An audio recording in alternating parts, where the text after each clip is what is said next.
समलिंगी संबंधांना कायदेशीर मान्यता नाही, सुप्रीम कोर्टाचा निकाल. दिल्ली हायकोर्टाचा निर्णय सुप्रीम कोर्टानं बदलला.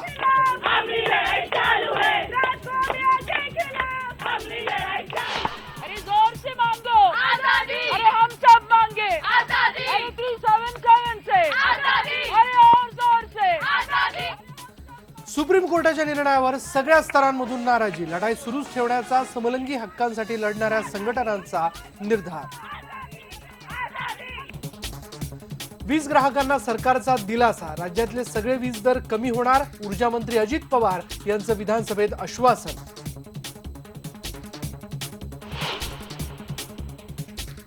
बेदरकारपणे एसटी चालवणाऱ्या संतोष मानेची फाशी कायम. पुणे सेशन्स कोर्टाचा निर्णय.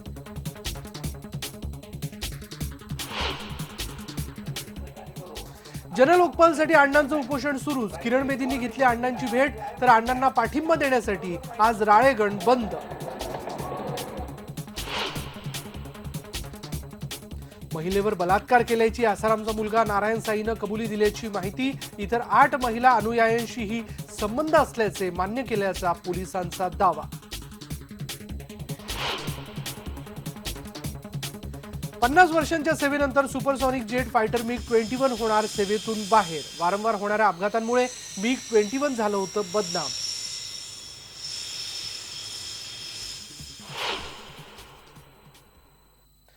आणि मानवतावादी नेते नेल्सन मंडेला यांचं पार्थिव प्रिटोरियाला नेलं. 15 तारखेला त्यांच्या मूळ गावी कुनूमध्ये होणार अंत्यसंस्कार.